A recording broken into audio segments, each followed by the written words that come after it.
በጣም ዝምተኛና ትሁት ነው የተባለው ሰው መሪ ሲይዝ ተሳዳቢ ይሆናል። ከተማችን አመላችንን በደንብ ያሳያልና አንዳንዴ ያ ሰው የትኛው ነው ያንን ሰው ሊገልጸው የሚችለው የሚል ጥያቄ ውስጥ ይፈጠራል። ያ የሚሳደቡን የእሱ መገለጫ ወይስ ደግሞ ከዛ ውጭ ያለው ባህሉ ነው? እና እነዚህን አስተናግዶ መሄድ መቻሉ ራሱ በጣም የሰው ልጅ አንዱ ስብስብ የሆነ ነገር ይመስለኛልና እንዲህ አይነቱም ነገር ትታዘባለህ? አእምሯችን አቅሙ አንዳንዴ ሊሚት ራሱ አለው ወይ ልትል እስክትችል ድረስ አስደናቂ የሆነ አካል ነው። ግን ደግሞ አዘሴም ታይም በጣም ደግሞ ደካማ እና ሴንሲቲቭ የሆነም አካል ነው። ስለዚህ ያ እኛ ላይ ይንጸባረቃል። ትልቅም ትንሽም ነን ማለት ነው። አሁን ከጫት ጋር የተያዙ ብዙ ህመሞች እየመጡ ነው አሉና ጫት ግን እንደ መደበኛ ብዙ ችግር እንደሌለው ባህላዊ እንትን አድርገን የተቀበልነው ይመስላል። ሌላው ጋምብሊንግ ጋር የተያያዘውም እንደዚሁ እየሰፋ የመጣ ነገር ያለ ይመስለኛል። ፓቶሎጂካል ጋምብሊንግ እንለዋለን። እሱ በህመም በሱስ ደረጃ የቁማር ሱስ ማለት ነው በጣም እየሰፋ መጥቷል። ቤቲንግ ምናምን ጋር ተያይዞ ማለት ነው። በሱስ ውስጥ መኖር ራስን አለመሆን ነው። ተፈጥሯዊ ነገራችን መግደል ነው። ሰው ቤቱ ሲቆሽሽ ቤቱን ያጸዳል። በየጊዜው አእምሯችንን ማጽዳት የምንችለው እንዴት ነው?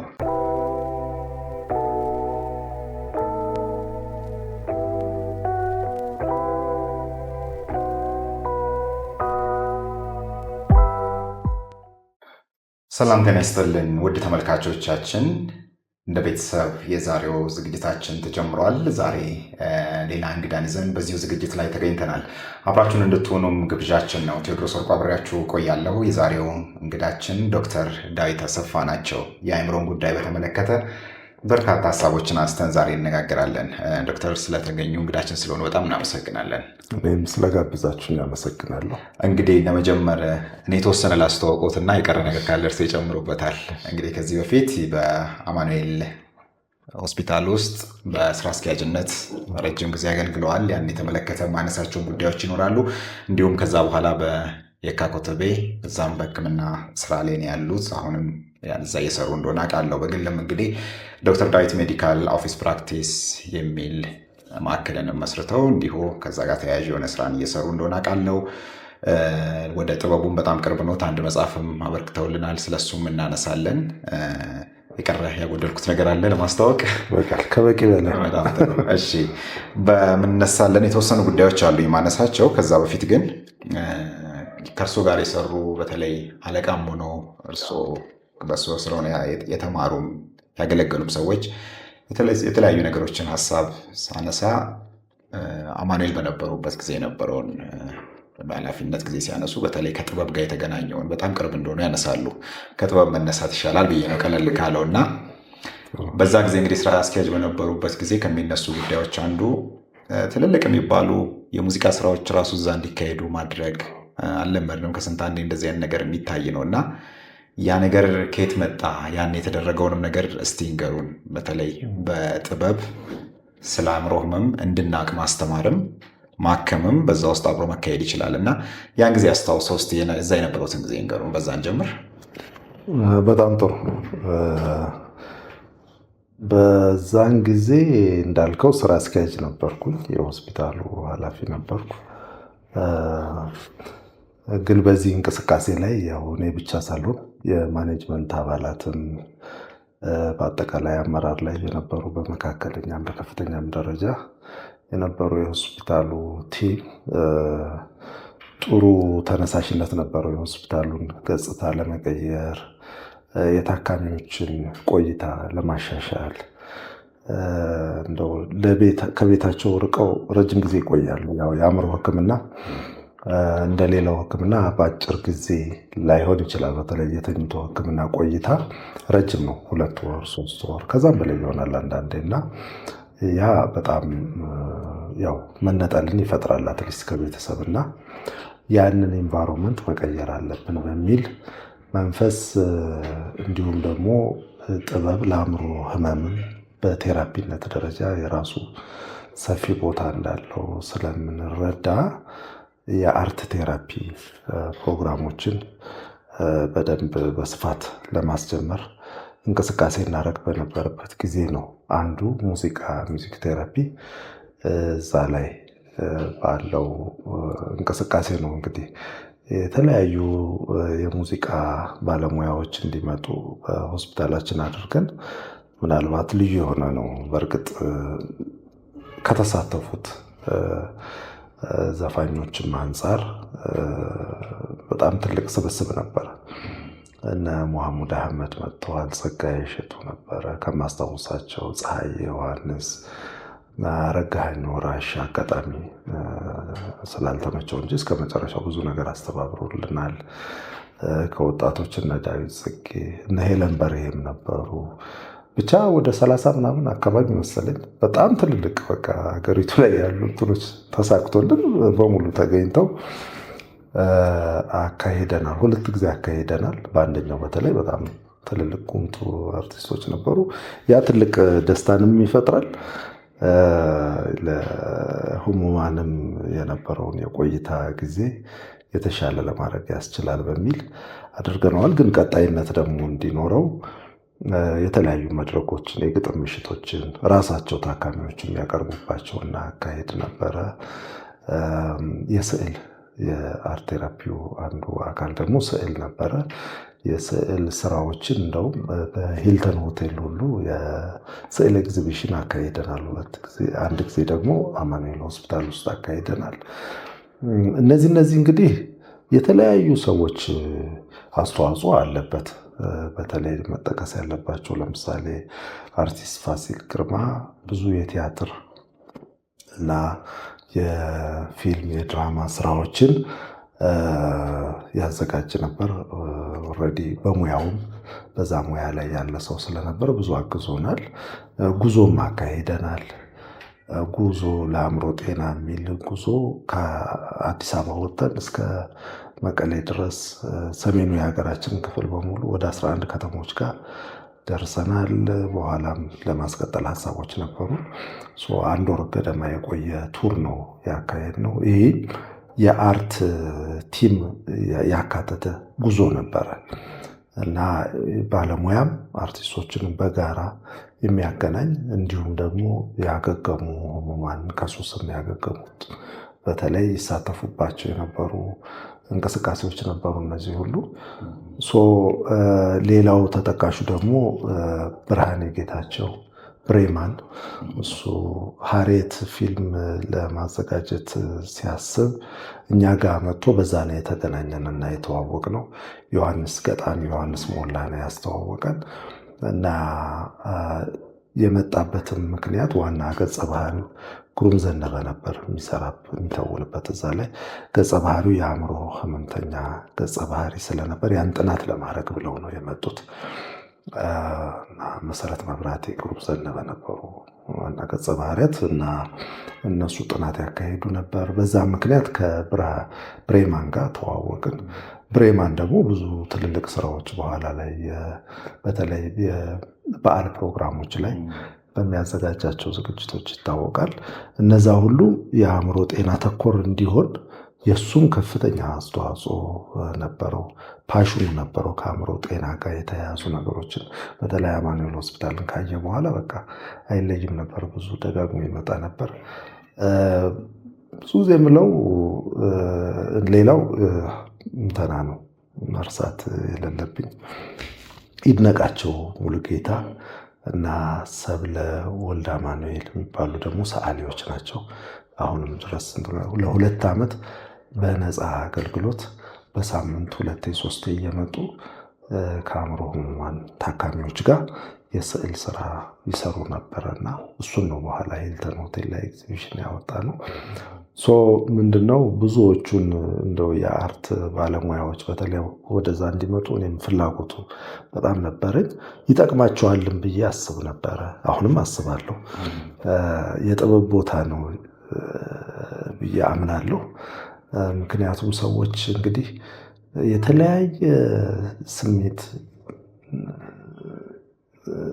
ላይ የሚሆኑበት ሁኔታ ነው የአእምሮ ህመም። ያው በጣም በተለይ ከፍተኛ የሆነ ስቃይን ሊፈጥሩ የሚችሉ ለአእምሮ ያንን ኤክስፒሪየንስ አድርገው ወይ ጎብኝተው የሚመለሱበት የህይወት ተሞክሮ ነው የአእምሮ ህመም ማለት እና ከእንደዛ አይነት ተሞክሮ የሚወጣ ጥልቅ የሆነ ስሜት አለ። ያንን ራሱ ቀርቦ ማየት መረዳት ለጥበብ በጣም ቆስቋሽ ነው። እውነት ለመናገር ብዙ የጥበብ ሰዎችን በአእምሮ ጤና ችግር በዓለም ላይ የሚታወቁ ትልልቅ የጥበብ ሰዎች ያለፉባቸው አጋጣሚዎች አሉ እና የአእምሮ ጉዳይ ስለሆነ ጥበብ ደግሞ ከአእምሯችን ነው በዋነኝነት የሚጠቀመው እና ያንን ነገር ከፍታውንም ዝቅታውንም የአእምሮን አሰራርም ሂደትም ስሜትም መዋዠቁንም መታዘብ ማየትና እንትን ማለት እድልም ነው እንጂ እንደው ለእርዳታ ተብሎ የሚኬድበት አይደለም። ለጥበብ ሰዎች ትልቅ የእንትን ቦታ ነው። በዛ እላቸዋለሁ። ደግሞም ሆኖ ስለሚያገኙት በጣም ብዙ ስራዎችን ለመስራት አጋዥ እንደሆናቸው መረዳታቸው እንዳሰፋው ምናምን ይነግሩኛል። ስለዚህ ያው ለራስም ጥቅም ነው የሚለው እንዲህ አይነት እንቅስቃሴዎች ነበሩ። እንደው በጣም ጥሩ። እንግዲህ ተመልሰን ወደ አማኑኤል ልንሄድ የምንችልበት እድል ይኖራል በጨዋታችን መካከል ላይ። ስለ አእምሮ እስቲ የተወሰኑ ነገሮች ንገረን። ማለት እንዴት እንረዳው? ይህንን ውስብስብ የሆነ ፍጥረት እንዴት ነው ማሰብ፣ እንዴት ነው መረዳት ያለብን? በተወሰነ መንገድ ወደ ውስጥ እየገባ ሌሎች ጉዳዮች እንድናነሳ ነው። እንግዲህ ሁሉም ሰው ሊጋራ የሚችላቸው ጉዳዮች አሉ። አንዳንዴ ይሄን እኔ ያረኩት የምንለው ነገር በህይወታችን የሆነ ነገር ሲፈጠር እንዴት እንዳደረግነው የማናውቀውን ውሳኔዎች እንወስናለን። ከአደጋ ማምለጥ ሊሆን ይችላል፣ ከሌሎች ችግሮች ውስጥ ለመውጣት የሚደረግ ይሆናልና ከዛ በኋላ የአቅም ከኛ ጋር መኖር ሁሉ እስካናውቀው ድረስ ከየት የመጣ ነው ብለን እናስባለን። እና ይሄ ሁሉ የአቅማችን ማሳያ ነው። እና አእምሯችን እንዴት ይሰራል? ምን ምን ነገሮችን ማወቅ አለብን? እንደው ትንሽ ስለ አእምሮ እናውራ ብንል። በጣም ጥሩ። በመጀመሪያ ደረጃ የምንሰጠውን ቦታ ማወቅ ነው። አእምሯችን ብዙ ጊዜ ረስተን ነው የምንኖረው። ግን አንድ ራሱን የቻለ አካል ነው። እንደ ሳምባ፣ እንደ ኩላሊት፣ እንደ ጉበት አካላችን ነው። ደግሞ በጣም ትልቅ ጥንቃቄ የሚፈልግና መሰረታዊ የሆነውን ነገር በሙሉ የምንከውንበት አካላችን፣ የምንገዛበት አካላችን ነው እና በጣም በልዩ ሁኔታ ልናየው ይገባል። ኢንፋክት ለሰውነታችን ዋናው መሰረት አእምሯችን ነው እንጂ ሌላው አካላችን አይደለም።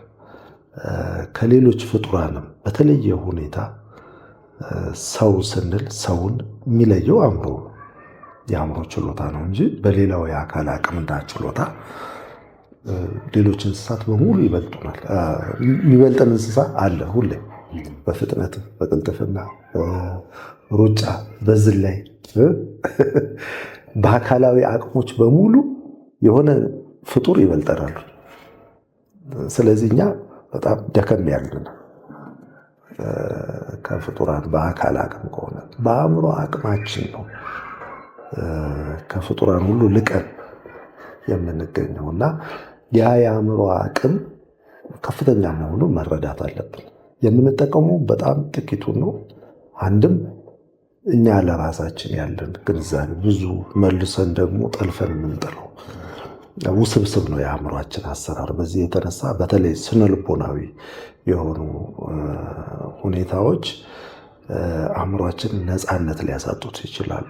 በዚህ የተነሳ ራሳችን ለራሳችን ጠላት ነው እና የተሟላ አቅማችንን ሳንጠቀም እንባክናለን ማለት ነው እና ስለዚህ አእምሯችን መጥፊያችንም መልሚያችንም ነው በአንድ በኩል እና እንዳጠቃቀማችን እና እንዳያያዛችን ምንም ነገር ሊያደርገን የሚችል ትልቅ መሳሪያ ነው ወይም አካል ነው ማለት ነው አእምሯችን። እንግዲህ ሌላኛው ጥያቄ ያነሳለህ ያሰብኩት እንግዲህ መሀል ላይ አንተም አንቱም እያልኩ ስለሆነ አንተ በጣም እንዲቀለኝ ለኔ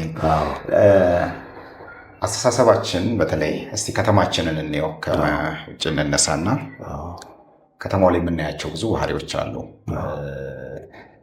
ለምሳሌ ቤተሰቡን በደንብ የሚያስተዳድር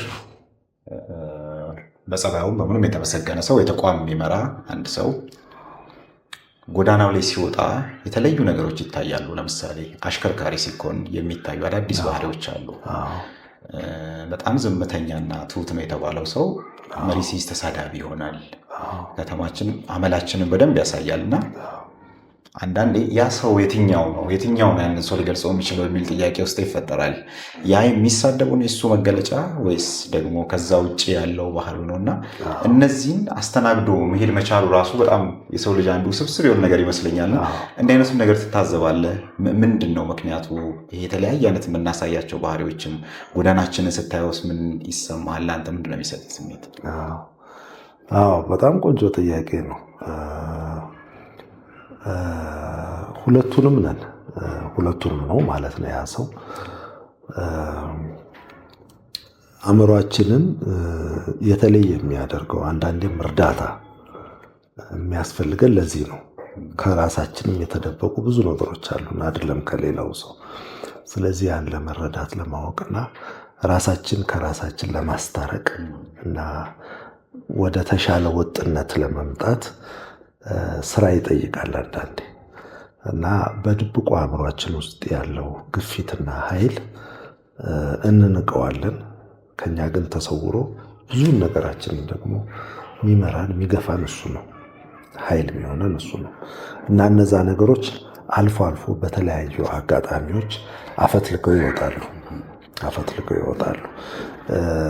እነዚህ መውጣታቸው መጥፎ አይደለም። በአንድ በኩል በተለይ ራሱን ለሚረዳ ራሱን ለመታዘብ አትሊስት ለሚፈቅድ ሰው ጥሩ አጋጣሚዎች ናቸው። አሁን ደህና የተመቸን መስሎን በቃ ሁሉ ነገር ሰላም ነው ብለን ተረጋግተን ሰውን በዙሪያችን ያለን ሰው የሚያጨበጭብልን ሆነን ግን የሆነ ሲቹዌሽን ላይ እንደ ሕፃን ልጅ ሆነን ልንገኝ እንችላለን፣ ወይም ራሱን እንደማይገዛ እሱኑ ለራስ መታዘብ መቻል ነው ትልቅነቱ እንጂ ፐርፌክት ነኝ ብሎ ወይም ፍጹም ነኝ ብሎ ማሰብ አይደለም ትልቅነት። ያ የምትጎለው እያፈተለከች የምትወጣዋን ነገር እሷም የኔ አካል ናት፣ የኔ ፓርት ናት እና ለምንድን ነው እንደዚህ የሚሆነው ብሎ ማወቁ ነው ትልቁ ነገር። ብዙ እንደዚህ ያሉ ድንገት የሚያፈተልኩ እና እኛ በውል ሳንለያቸው ደግሞ ፈንድተው አንዳንዴ ብዙ ነገር የሚያበላሹብን ነገሮች ያለ ምክንያት የሚሆኑ አይደሉም። ብዙዎቹ ሜይ ቢ ከእድገታችን ከልጅነታችን የተቀዱ ሊሆኑ ይችላሉ። ፕሮሰስ ያላረግናቸው ትሮማ የምንላቸው ነገሮች፣ ቁስለቶች ወይም ስብራቶች ይኖሩናል በስነ ልቦና። ስለዚህ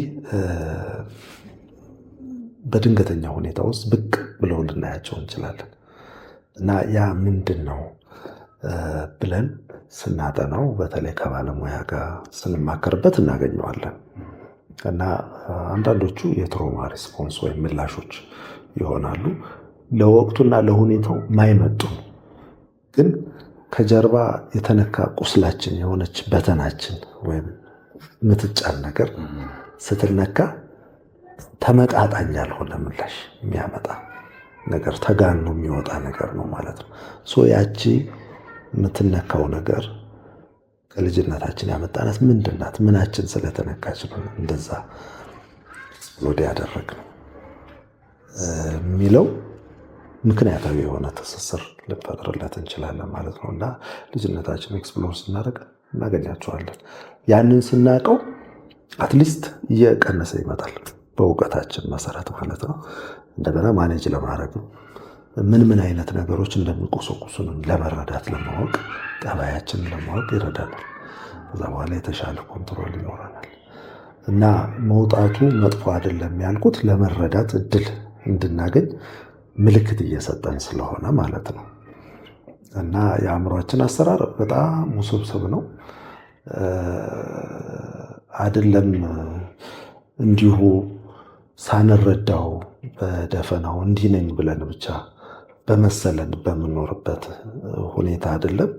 ኢቭን ለመረዳት እንኳ ጥረት በምናደርግበት የቴራፒ ሂደት ውስጥ እንኳ ለማወቅ አንዳንዴ ጊዜ ይወስዳል። ከተለያየ አንግል መታየት ያለባቸው ነገሮች ስለሚኖሩ ቴራፒዎች ያው ተከታታይና አንዳንዴ ረዘም ያለ ጊዜ የሚወስዱ ሆነው እናገኛቸዋለን። ከዛም በኋላ በራሳችን ዋናው ምንድነው መሳሪያውን ነው የምንሰጠው። ከዛ በኋላ ያ ሰው ከቴራፒም በኋላ ያንን መሳሪያ በመጠቀም ራሱን በተለያየ መነጽር እያየ የሚያገኘው ግኝት ይኖራል ማለት። ስለዚህ የእድሜ ልክ ኤክሰርሳይዝ ላይፍ ሎንግ የሆነ ልምምድ ይሆናል ማለት ነው። ዋናው ያ ልምምዱ ራስን የማወቅ መንገድ ውስጥ መስመር ውስጥ የመግባት ጉዳይ ነው። ስለዚህ እነዚህ ነገሮች አሁን አንድ ሰው ለይቶ ለማወቅ ወደ ሕክምና እርዳታ ሳይሄድ ራሱ ላይ ምን ነገሮችን መሞከር፣ እንዴት ይህን ነገር መለማመድ ይችላል? በራሱ ሊያደርግ የሚችላቸው ነገሮች ምንድን ናቸው? አስፈላጊነቱን መረዳት ነው መጀመሪያ። መነሻ ላይ እንዳለው አእምሯችን በቃ ሁለ ነገራችን ነው። የእኛን ህይወት የሚወስነው ያ ነው። የአእምሯችን አሰራር ወሳኝ ነው ብሎ አስፈላጊነቱ መረዳት፣ ራሳችንን መታዘብ። አሁን ሌላውን ሰው መታዘብ ላይ ጥሩ ልንሆን እንችላለን። ብዙዎቻችን ምልከታችን ወደ ውጭ ስለሆነ ማለት ነው። ስለዚህ ያንን ነገር በከፊልም ቢሆን ወደ ራሳችንን ማምጣት። ለምንድን ነው በዚህ መንገድ ብሄብ ያደረኩት፣ በዚህ መንገድ የሄድኩት፣ ወይም በዚህ መንገድ እንትን ያልኩት ምላሽ የሰጠሁት ለዚህ ነገር በጥሩ በመጥፎ ራሳችንን እንትን ማለት። ስለዚህ ከሆነ ራሳችንን ሁሌ ከማጽደቅ ወይም ደግሞ ፍጹም እንደሆን ከምናይበት እይታ መውጣት አለብን። ብዙ ሰው ያቺ ናት ማነቆ ነው፣ ከዛ መውጣት ነው በቃ። እኛ ፖቴንሻሊ በአቅም ደረጃ ነው እንጂ በጣም ትልቅ አቅም እንደ ሰው በሰውነት አእምሯችን አቅሙ አንዳንዴ ሊሚት ራሱ አለው ወይ ልትል እስክትችል ድረስ አስደናቂ የሆነ አካል ነው። ግን ደግሞ አሰሴም ታይም በጣም ደግሞ ደካማ እና ሴንሲቲቭ የሆነም አካል ነው። ስለዚህ እኛ ላይ ይንጸባረቃል። ትልቅም ትንሽም ነን ማለት ነው። ሁሉንም ገጽታችንን መቀበል መቻል እንደ መነሻ ለሁላችንም። ይሄ ለገሌ የሚባል ነገር የለውም። ሁሉም ሰው በጣም ድካም አለበት፣ ግን ደግሞ በአቅም ፖቴንሻሊ ደግሞ በጣም ትልቅ ነው ሰው በመሆኑ ብቻ። ስለዚህ ያንን ክብር ከትህትናው ጋር አብረን ካዋደድ ነው በኋላ ራሳችን ለመመልከት አይከብደንም ማለት ነው። ራሳችን ስንመለከት ይታዩናል የተለያዩ ነገሮች። ከዛ መሰረታዊ የሆነውን የአእምሮ አሰራር ሁኔታዎች ከዛ ጋር እያዋደድ መሄድ እንችላለን። ግን ትልቁ ነገር መታዘብ መቻል ነው፣ ለራስ ታዛቢ መሆን። ከዛ በኋላ ሰዎችም ራሳችንን ቀድመን ስለምንታዘብ ሰዎች ፊድባክ ሲሰጡን፣ ግብረ መልስ ሲሰጡን ለምን እንደዚህ ሆንክ ምናምን ሲሉ ኤክስፕሎር ማድረግ አይጠበቅብንም ማለት ምንፈልገው ነገር ስለሆነ ምናምን ብለን ለመረዳት ነው የምንሞክረው። ስለሌላ ሰው እንደሚያወራ ሰው ስለ ራስ ሲወራ አንደነግጥም ማለት ነው። ለመቀበል ክፍት ነን ማለት ነው። እሷን ስቴፕ ማለፉ ነው ትልቁ ነገር እንጂ ከዛ በኋላ ብዙ አይከብድም። አእምሯችን ይህንን ለመረዳት የሚከብደው ነገር አይሆንም። ትንሽ ትመስላለች፣ ግን ትልቋ እንቅፋት እሷ ነው። ራስን መመልከቻ ያችን ትህትና ስለምናጣ ነው። ያንን በር ከገባን በኋላ ማየት፣ ለመመልከት፣ ለመረዳት፣ ለማገናዘብ ከአእምሯችን አቅም በላይ የሆነ ነገር ብዙ አይገጥመንም። አብዛኛው ነገር ይቀለናል ማለት ነው። እንግዲህ የተወሰኑትን አንዳንድ ነገሮች በትምህርት በመማር ልናገኛቸው የምንችላቸው ነገሮች አሉ። አንዳንዱም ደግሞ በመኖር በማህበራዊ ህይወታችንም እየተማርነው የምንሄደው ነገር አለ። አንዳንዴ አንተም ስትገልጽ የምሰማው ነው። ለምሳሌ በአካላችን እና በአእምሯችን መካከል ላይ ስሜት የሚባል ነገር አለ። በስሜት በስለ መገኘት መቻል፣ ስለ ኢሞሽናል ኢንቴሊጀንስ ትንሽ እንድናወራ ፈልጌ ነው። ብዙ ጊዜ እንግዲህ ወደ ግጭትም የሚከቱን አላስማማ የሚሉን ነገር በአለቃና በሰራተኛው መካከል፣ በቤት ውስጥም በዚች መካከል ያለች መስመር ትመስለኛለች እና አንደኛ የምንማረው እሱን የት ነው በስሜት የሚበሰለው እንዴትና በየትኛው የትምህርት ስርዓት ነው እሱ የለንም እና እንዴት ነው መሆን የሚችለው? ማጠቃላይ ችግራችንስ ትልቁ ምክንያት ሆኖ ይታያል? እሱን የተመለከቱ ብዙ ነገሮች ሁላችንም በጉድለት እናያለን እና ስለሱ ትንሽ ሀሳብ እናንሳና እናውራ። ልክ ነው። ስንጠቀልለው የስሜት ብስለት እንለዋለን። አሁን ቅድም እንደ መግቢያ የተንደረደርንበት ነገር የስሜት ብስለት ዋናው አካል ነው። ራስን መታዘብ መቻሉ የሚመጣው ከስሜት ብስለት ነው። የስሜት ብስለት የምንለው ነገር የተሟላ እይታን ስለሚሰጠን ነው። በአመለካከት ደረጃ ራስን የመታዘቡ ራስን የማወቁ ስሜትን የመረዳቱ ነገር፣ ከዛ ቀጥለን ደግሞ ሌላውን ሰው ማወቅ መረዳት፣ ስሜት ያሉበትን ስሜት መገንዘብ መቻል፣ ከዛ በመቀጠል ግንኙነታችን እንደዚሁ እንትን ማለት መቻል ማለት ነው። እነዚህ ከራስም ከሰውም አንጻር ነገሮችን እያፈራረቅን ማየት የምንችልበት ተሞክሮ የስሜት ብስለታችንን እያጎለበተው ይሄዳል እና ያ ሜንታል ኤክሰርሳይዝ ነው ልንለው እንችላለን። ግን ደግሞ እነዚህም የስሜት ብስለትን ለማምጣት አሁን እንደምናወራው ላይቀልድ ይችላል። ሰዎች ለራሳቸው ክፍት ለመሆን ይቸግራቸዋል። የሰዎችን ስሜት ከመረዳታቸው በፊት ራሳቸው በማስቀደም ሂደት እንቅፋት ይሆናሉ። ከዛ በኋላ ሌላውም ሰው እንደዚሁ ይሆናል። ከዛ ግጭት ይመጣል። የተለያየ ፔጅ ላይ የተለያየ ገጽ ላይ እንሆናለን ማለት ነው። ስለዚህ ተግባሩ እንደምናወራው ቀላል ላይሆን ይችላል። ብዙ ልምምድ ይፈልጋል። ስለዚህ ሁሌ ማስታወስ እነዚህ ነገሮች ራስን ማወቅ፣ ራስን መግዛት፣ ሌላውን ሰው ማወቅ፣ ከሌላው ሰው ጋር ያለን ግንኙነት መግዛት ወይም ማኔጅ ማድረግ መቻል፣ እነዚህ 4 ኮምፖነንቶች ናቸው።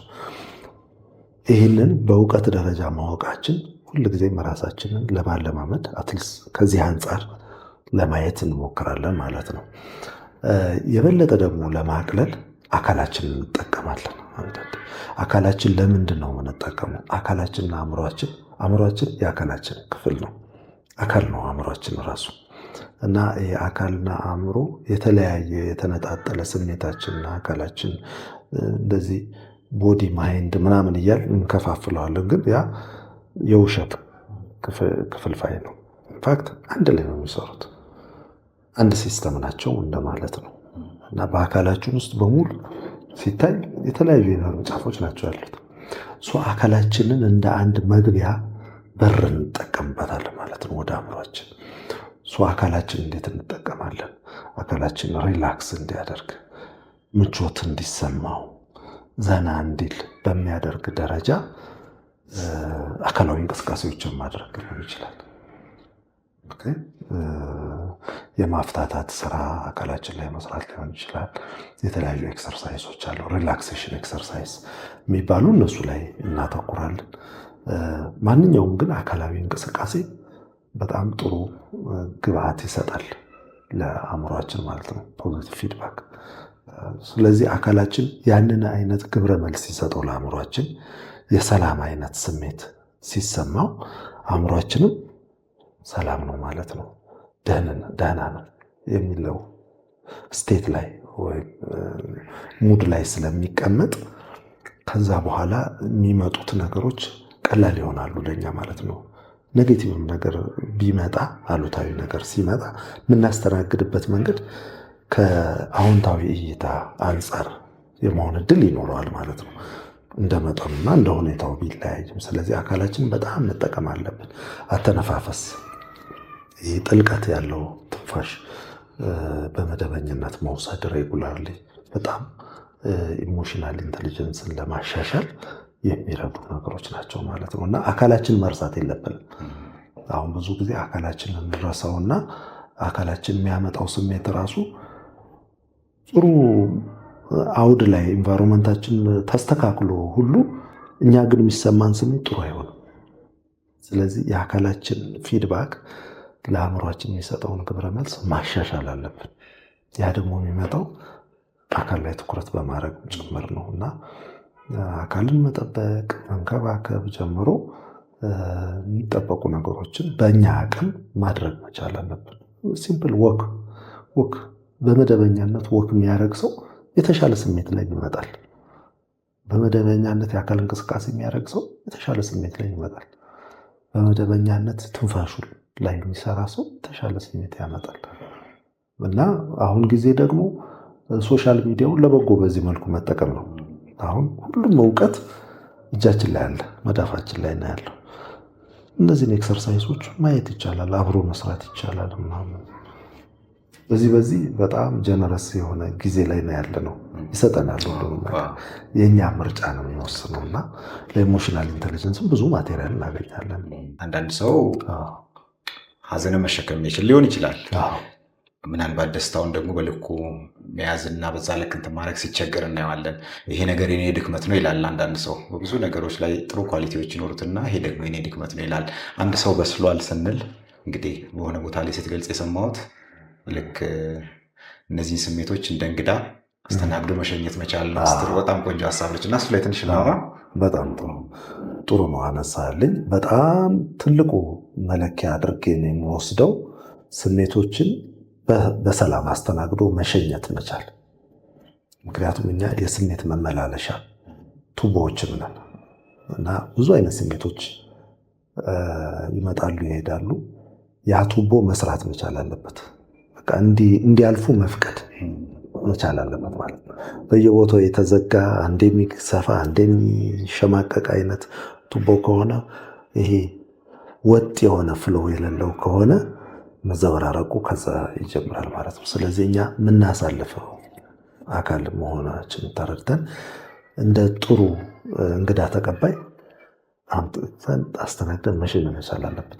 ይህ ለጥሩ ስሜቶች ብቻ አይደለም መስራት ያለበት፣ ፈተና የሚሆነን አሉታዊ ስሜቶች የምንላቸው ላይ ነው። አሉታዊ ስሜቶችን የምንረዳበትን ነገርም ጭምር ማስተካከል አለበት። አሉታዊ ስሜቶች ራሳቸው ጥቅም ስላላቸው ነው ያሉት። የተፈጥሯችን አካል ናቸው።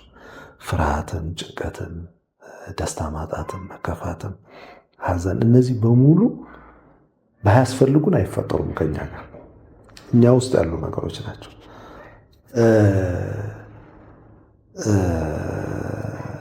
ጤነኛ ሰው ማለት እነዚህ ስሜቶች የሌሉት ሰው ማለት አይደለም።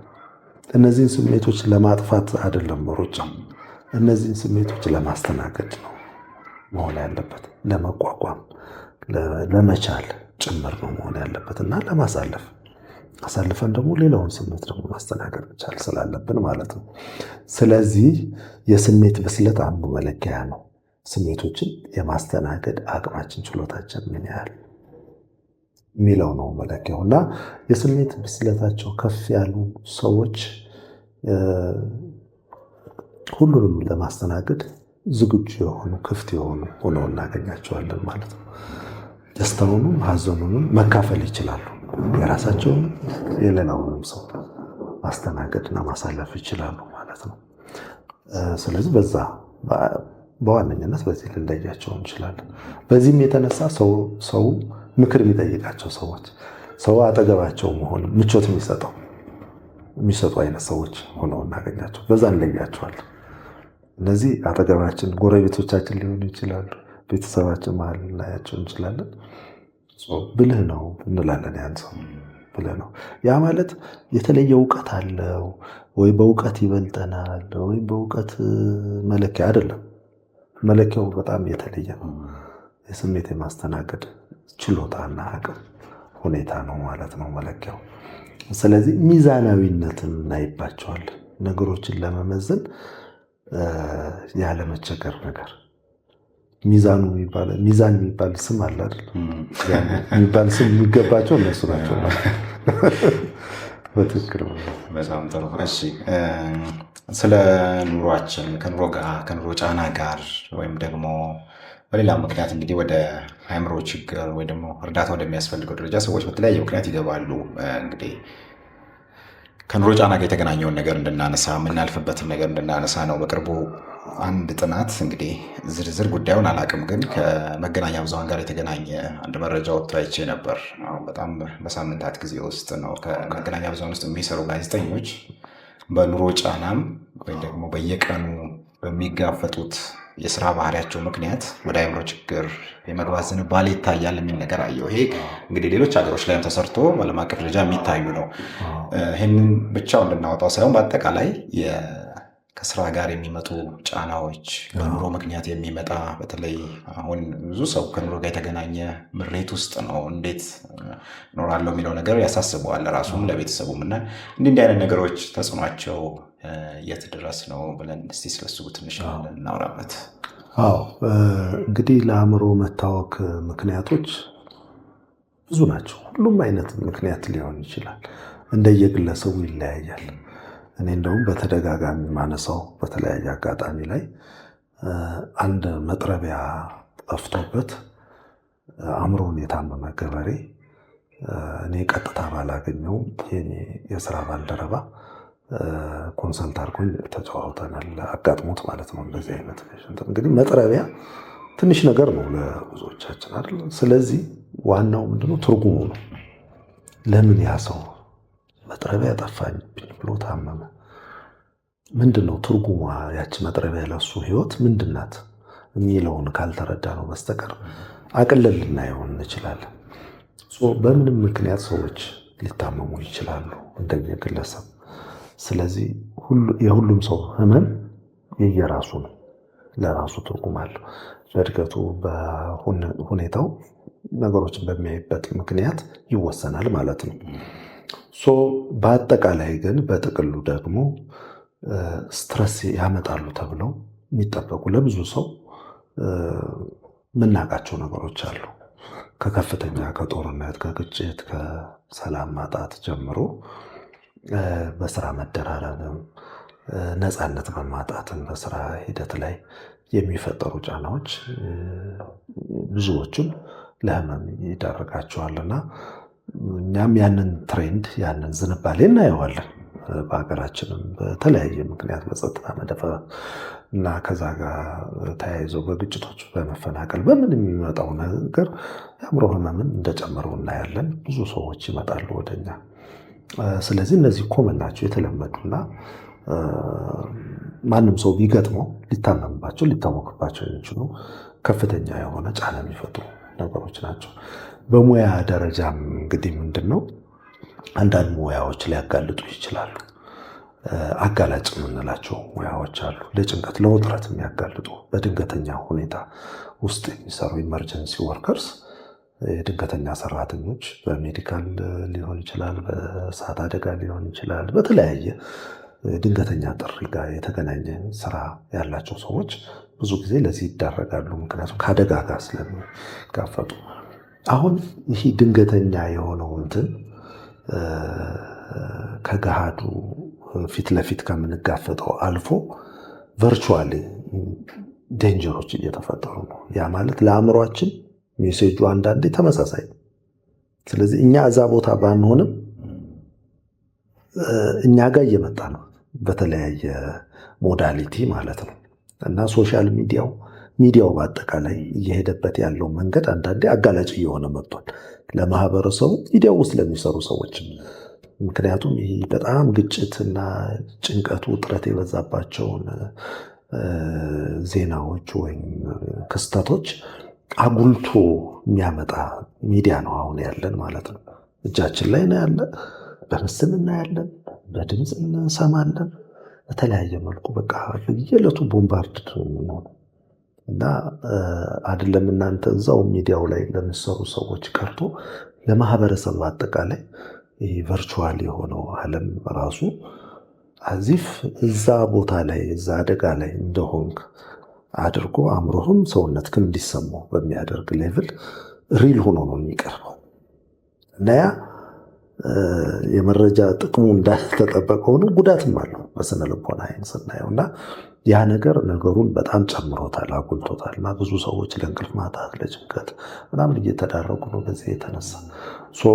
እንደዚህ አይነት ግኝት መኖሩ ለእኔ አይደንቀኝም፣ ልንፈልጌ ነው። እዛው ሚዲያ ውስጥ ላሉ ሰዎች ደግሞ የበለጠ በየጊዜው ኮንስታንት የሆነ ነገር ስለሆነ ያ ነው። የእኛም ሙያ በተወሰነ ሌቭል አጋላጭ ነው ከሚባሉ ሙያዎች ውስጥ ነው። ሌሎችም ሜዲካል ኢመርጀንሲ ላይ የሚሰሩ ሰዎች ይጋለጣሉ። ጦርነት ላይ፣ በውትድርና ዓለም ላይ ያሉ ሰዎች ይጋለጣሉ ለትሮማ። የተለያየ መልክ ቢኖረውም እነዚህ በኮመንሊ በመደበኝነት የሚያጋልጡ ደግሞ ሁኔታዎች አሉ ማለት ነው። ከዚህ በጦርነት ውስጥ የማለፉ ነገርስ አሁን ቅድም እንግዲህ አንዳንዴ ትልቅ ከሆነ በኋላ የመጡ ነገሮችን ሩቱን ተከትለን ስናየው ምናልባት ልጅነታችን ላይ ሊመጣ ይችላል። አሁን ያለው ፈተና እንግዲህ ህፃናትም ታዳጊውም እያለፈበት ነው። የመታከሚያ ነገሩ ምንድን የሆነው ብለን እንኳን ይቅር በአባቢያም የመታከሚያም ጊዜ እያገኘ አይደለም። በአንዱ ችግር ላይ አንዱ እየተጨመረ ነው እና ወደፊት ስታስበው ምን ያስፈራሃል? ምንድን ነው የዚህ ድምር ውጤት መጨረሻ ላይ እንደ ሀገር የሚሰጠን ምስል ምን አይነት ነገር ሊፈጠር የሚችለው? ሁለት አይነት ስሜት ነው የሚሰማኝ እውነት ለመናገር። ባልከው መልኩ በጣም ስጋት ይሰማኛል። በሌላ መልኩ ደግሞ ተስፋ ደግሞ የሚሰጠኝ ደግሞ ዝንባሌም አያለሁ። ሁለቱንም ነው የማየው። ይሄ እኛ እየሄድንበት ያለው መንገድ፣ ግጭቱ፣ ጦርነቱ፣ መፈናቀሉ፣ ረሃቡ፣ የኢኮኖሚ ጫናው ምናምን የሚፈጥረው ነገር በጣም አስፈሪ ነው ለአእምሯችን መረጋጋት። ለወደፊት በተለይ ለልጆቻችን እፈራለሁ ከዛ ይህን ሳየው። ግን ደግሞ ይሄ ኦፕነሱ፣ ግልፀኝነቱ፣ በድፍረት ስለራስ ማውራት፣ እነዚህ አይነት ነገሮች በደንብ ማኔጅ ከተደረጉ ደግሞ ለቴራፒ ደግሞ ቅርብ ያደርጋቸዋል። እና ማየው አሁን ትሬንድ ምንድን ነው? እኔ እንኳ እዚህ በግል በምሰራበት ቦታ ላይ በጣም ብዙ ወጣቶች ይመጣሉ።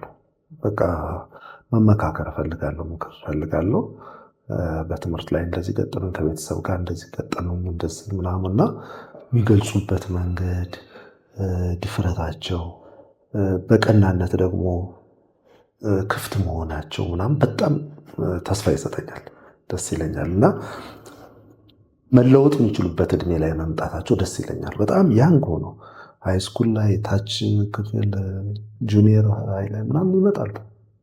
እና ይሄ ቀላል የትሬንድ ለውጥ አይደለም እውነት ለመናገር። በፊት ጨርሶ ማናየው ነው። እንግዲህ 14 ዓመት ምናምን ሊሆነኝ ነው አሁን በአእምሮ ሐኪምነት ሳገለግልና በተወሰነች ደረጃ ልምድ አለኝ እላለሁ። አትሊስት የ10 ዓመት በላይ እንትን አለኝ እና ትሬንዱን አየዋለሁ። በጣም ግልጽ የሆነ ልዩነት አያለው ካለፉት 5-10 ዓመታት ወዲህ ብለን እንኳን ብታየው እና ያ በጣም ትልቅ ነገር ነው። መፍትሄውን በእጃችን እንዳለ የሚጠቁም ነገር አለ። ያ ደግሞ የግሎባላይዜሽን ውጤት ነው። በአንድ በኩል ሉላዊነት ነው የምትሉት፣ በዛ መልክ ልንረዳው እንችላለን። እና ሶሻል ሚዲያው የሚፈጥረው ትስስር እና ስነ ልቦናዊ እይታን ቅርብ አደረገው። ስለዚህ ሰዎች በስነ ልቦና መነጽር ለማየት ራሳቸውን ለማየት ምናምን ቅርብ ሊሆኑ መጥተዋል። ያው በአጉል ድፍረት የሚጠፋው ነገር እንደተጠበቀ ሆኖ ግን በተለይ ወደዚህ ወደ ሙያዊ የሆነ መስመር የሚመጡ ከሆነ በጣም እነሱ ለቴራፒ በጣም ያቀላሉ። የቤት ስራ ብዙ አያበዙም ማለት ነው። ራሳቸውን መግለጽ አይከብዳቸውም። ያንንም ስለማይ የተደበላለቀ ስሜት ይሰማኛል ማለት ነው።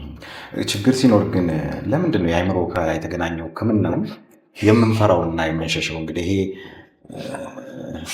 ብዙ ምክንያት ሊኖረው ይችላል። አንተም ትነግረናለህ ያለው ምናልባት ለብቻው መሆኑ ያደረገው መጀመሪያ ላይ ብቻውን የአእምሮ ሕክምና መሰጠት መቻሉና ከሌላው ጋር ተቀላቅሏል መሰጠቱ ነው።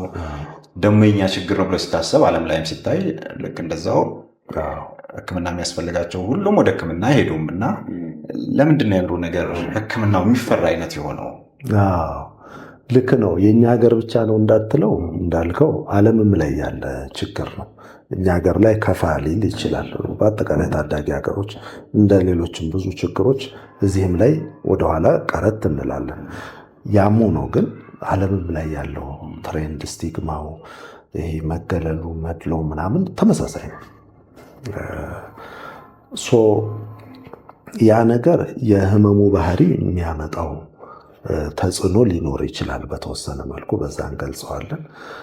ሌላው ነገር የህመሙን መነሻ የምንረዳበትን መንገድ ነው እና ብዙ ጊዜ ለሌላው ህመም ከምንሰጠው ከፍ ባለ ደረጃ ለአእምሮ ህመም ለሰይጣን ወይም ለሌላ በባህላዊም በእምነት በሃይማኖታዊ መልኩ የምንሰጠው ትርጓሜ በጣም ይሰፋል ለአእምሮ ሲሆን እንግዲህ እሱም ሌላ ምክንያት ሊኖረው ይችላል። ለምሳሌ የወባን ወይ የቲቢን በሽታ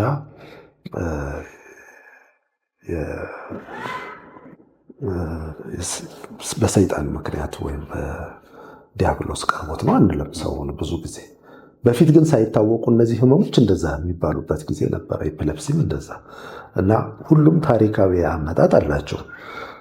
አእምሮ ላይ ግን በጣም ስቲክ አድርጎ ቀርቷል ረጅም ጊዜ እና ያ ለውጥ የሚከተል ነገር ይመስለኛል።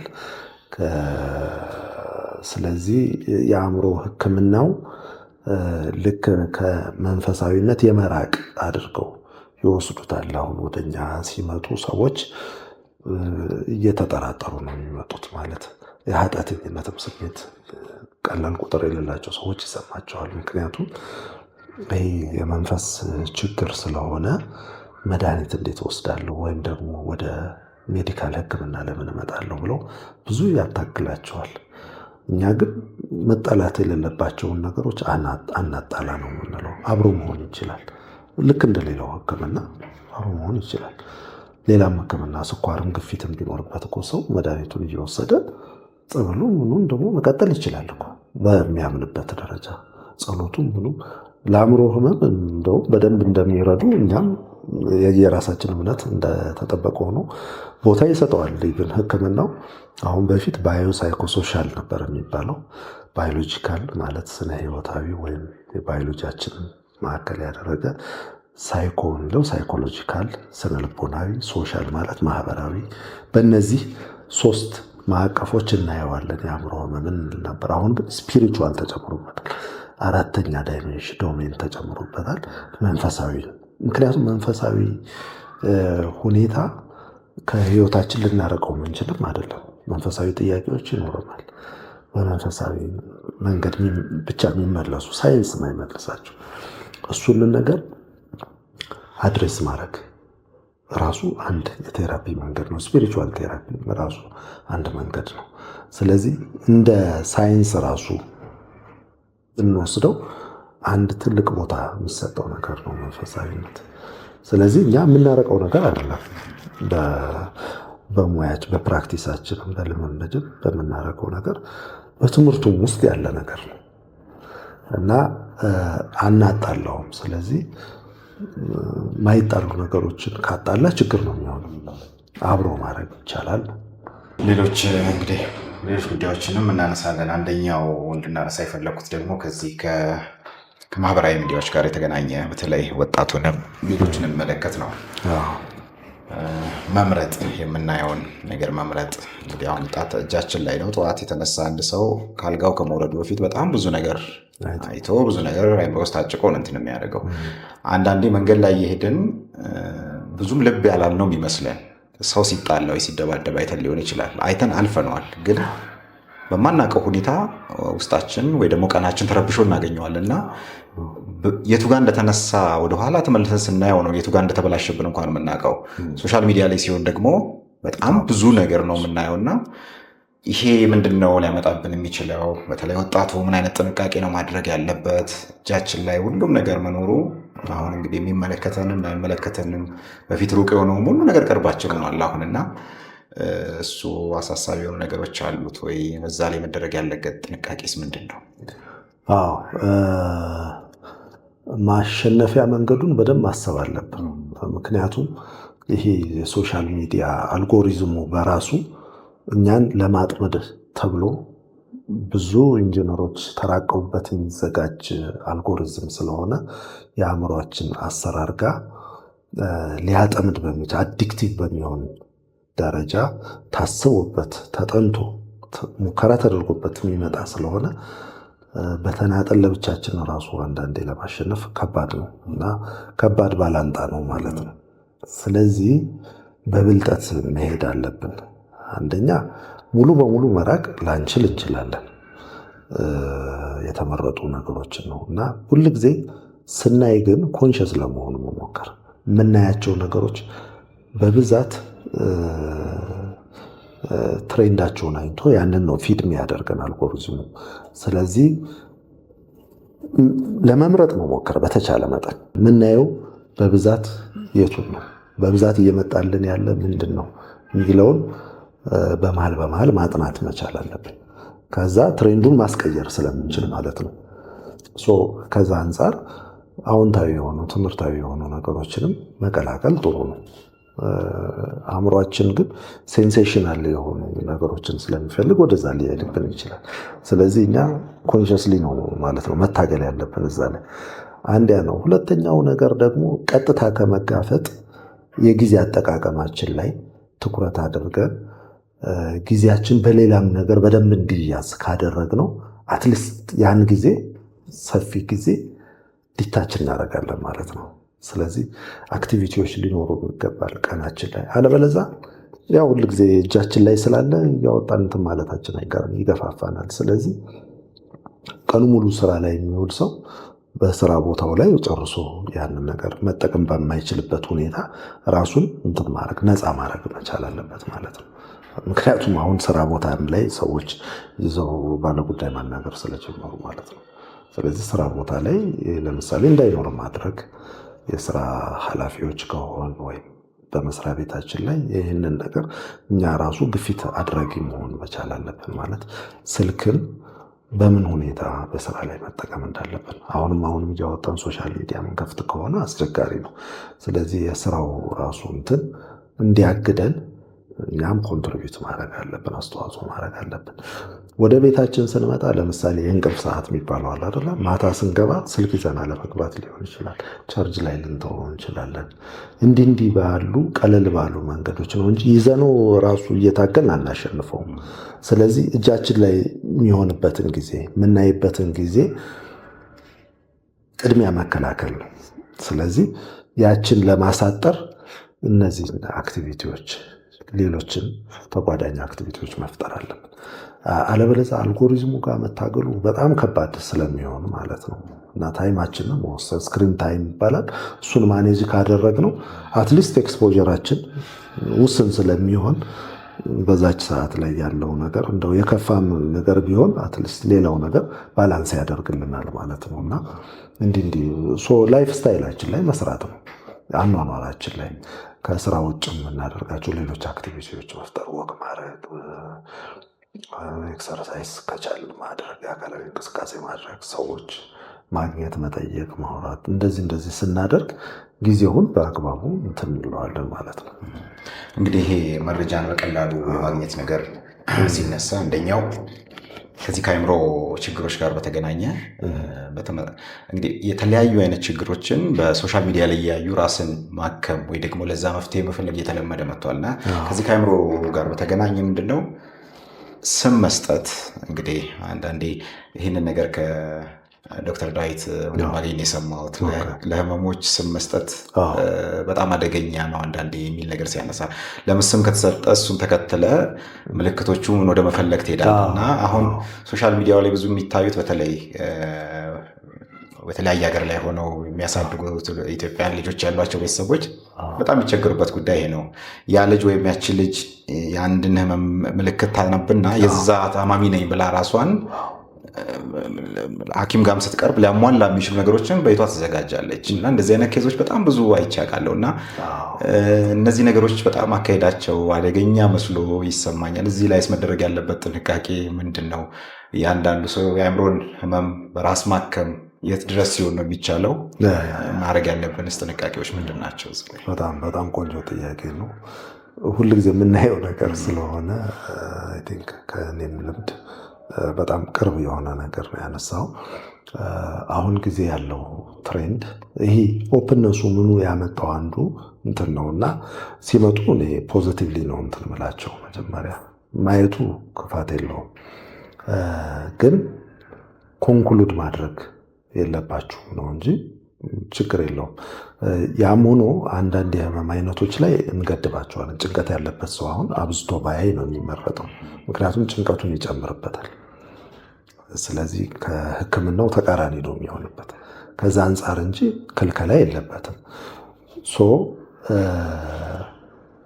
ባለሙያ እንዳልሆን በዛ ላይ አሁን ለምሳሌ ስለዚህ ቤት ብዙ ላቅ እችላለሁ፣ አስተያየት ልሰጥ እችላለሁ ምናምን፣ ግን ኢንጂነር አለመሆኔ ማወቅ አለብኝ። ስለዚህ ይሄ ቤት በዚህ መንገድ ይሰራ እንደዚህ ይሁን ምናምን የሚል አስተያየት በጣም ውስን ነው መሆን ያለበት ማለት ነው። መደምደም የለብኝም ምንም ነገር ላይ ይህን እኮ እንዲያርገው ስለሰሩት ነው ምናምን ዝም አስተያየት ግን መደምደም ግን የለብኝም። ባለሙያ ግን ኮንክሉድ ቢያደርግ በዚህ ምክንያት ነው ይሄ በዚህ በኩል የሚያፈሰው፣ ስለዚህ በዚህ ነው የሚስተካከለው ቢል መቀበል አለብን ማለት ነው። ቤቴ ስለሆነ ብዬ አይመለከትህም አልለው። ሙያዬ ስላልሆነ የሚመለከተው እንደውም ስልጣን ያለው እሱ ነው ብዬ ነው መቀበል ያለብን። ያችንን ባውንደሪ እንዳያልፏት፣ ያችንን መስመር እንዳያልፏት ነው መጠንቀቅ ያለባቸው። ምንም ነገር ይሁን የነሱ አካል ነው የነሱ አእምሮ ነው፣ ግን ስቲል ከህመም አንጻር መወሰን የለባቸው እንጂ አሁን ብዙ ሰዎች ADHD ያለብን እንደዚህ እያሉ ይመጣሉ። ወይም ደግሞ ትሮማ ነው እንደዚህ ይላሉ። ሊሆን ይችላል፣ ግን ዞሮ ዞሮ መጠኑን፣ ሁኔታውን፣ ሕክምናውን ለባለሙያው መስጠት ነው። ስለዚህ እንደ ኢንፎርሜሽን ብቻ ነው መጠቀም ያለብን እንጂ ወስደን ወደ ሌብል ወይም ዳዊት አለው እንዳልከው ወደ ስያሜ ይህ ያለብኝ ማለት ነው ምናምን ወደሚል ከወሰድነው አስቸጋሪ ነው። እኛም ሕክምና ስንጀምር የሜዲካል እንትን ሲንድሮም እንለዋለን። ገና ፍሬሽ ተማሪ እያለን ሁሉም ህመም ያለብህ ነው የሚመስል ስትማረው ራሱ ካንሰር አለብኝ ማለት ነው ትላለህ ስለ ካንሰር ስትማር። ከዛ ወይ ስለሆነ የእንትን በሽታ ስትማር የአእምሮ ምናምን እንደዛ ይመስላል። ስለ ኩላሊት ስትማር የኩላሊት ያለብህ ይመስላል የኩላሊት ህመም እና ሁሉም ያለብህ ነው የሚመስላል። ምክንያቱም ሲስተማታይዝ አድርገህ ማሰብ አትችልም ማለት ሙያው ውስጥ ስትሆንና ይህን ልምድም ይፈልጋል። በተለይ የአእምሮ ሕክምና በተለይ ሌብል ማድረጉ ቀላል አይደለም ለእኛም አይደለም። ስለዚህ እንዲሁ መረጃ ሰብስቦ እንትን ማለት በጣም ከባድ። የአእምሮ ሕክምና ደግሞ ኢቭን በመጣ ጊዜ ዲያግኖስ ላናደርገው እንችላለን። ተከታይ 2-3 ለማየት ቤተሰብ ለመጠየቅ ምናምን ኢንፎርሜሽኑን ብዙ አንግል ትራያንጉሌት ማድረግ ሁሉ ሊፈልግ ይችላል።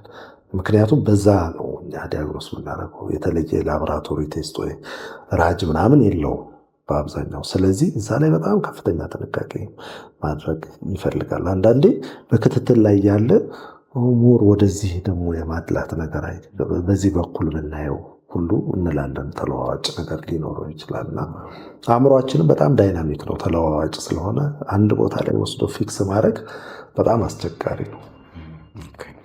ስለ ሱስ እናውራ።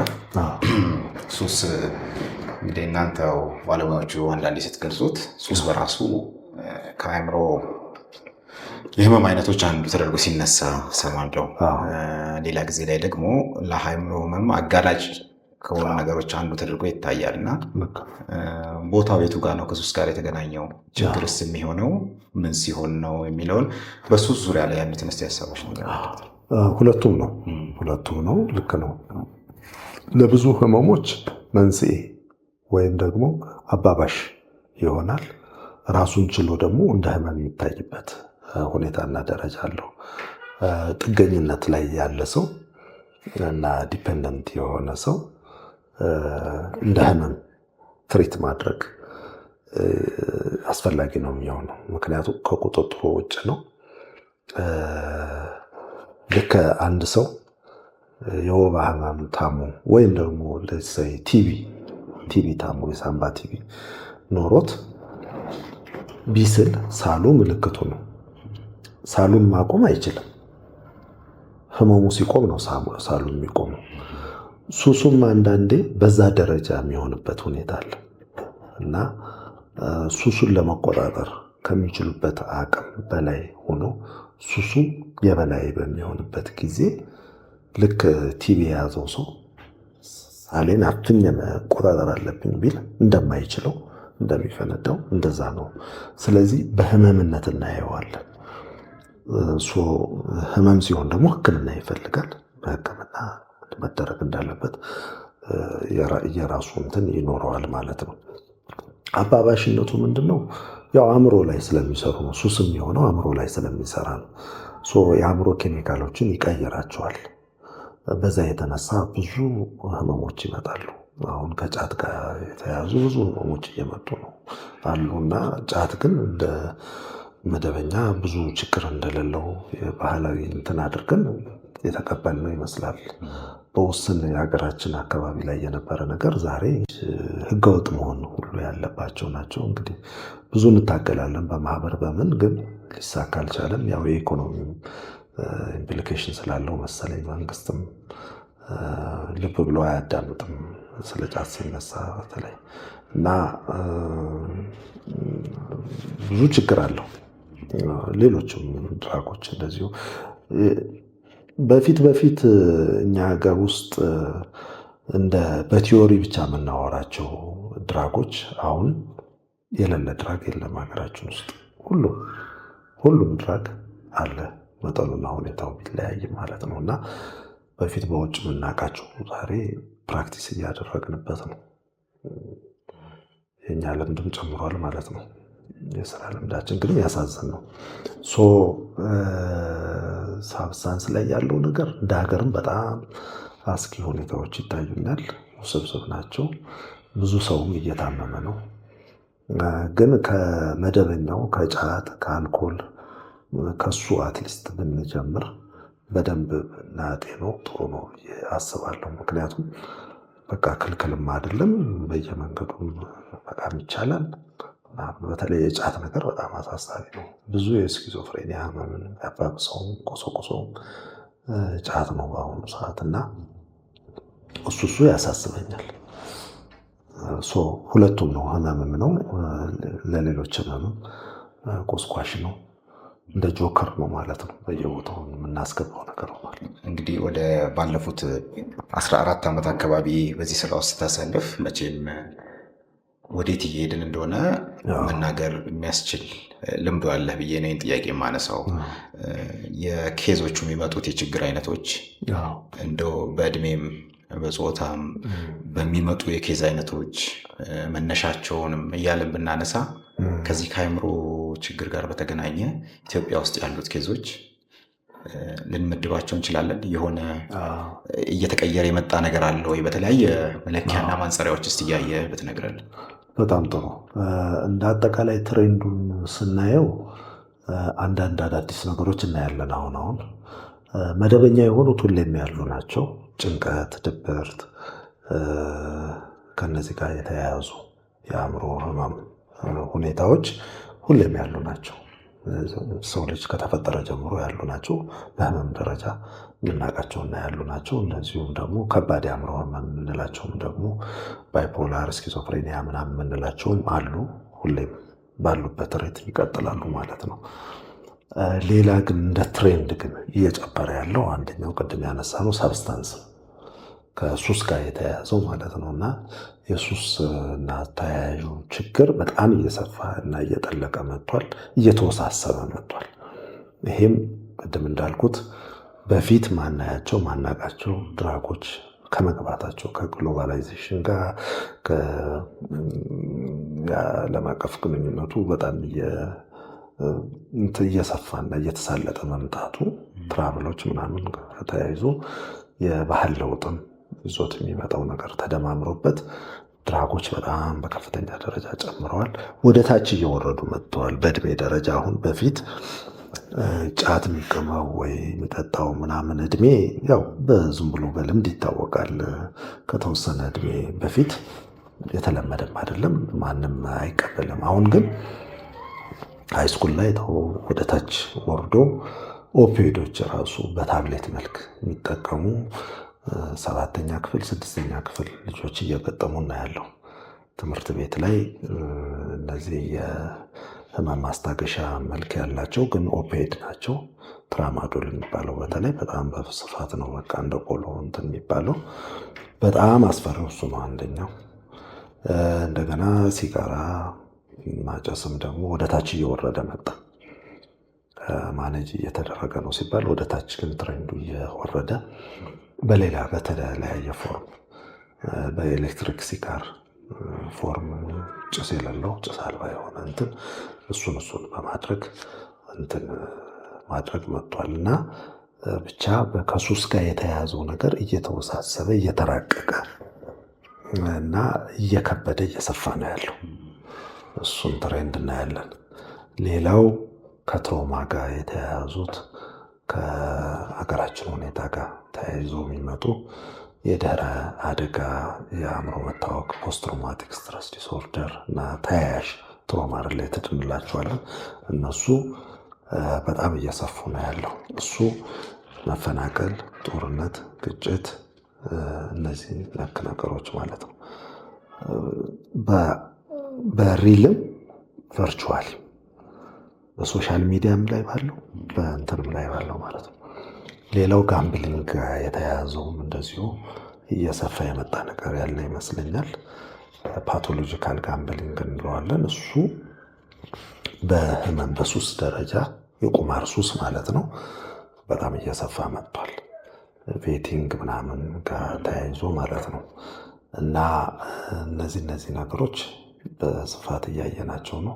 ከአመጋገብ ደግሞ ኢቲንግ ዲስኦርደር የምንላቸው አሉ። በፊት የምዕራባውያን ብቻ የሚመስሉን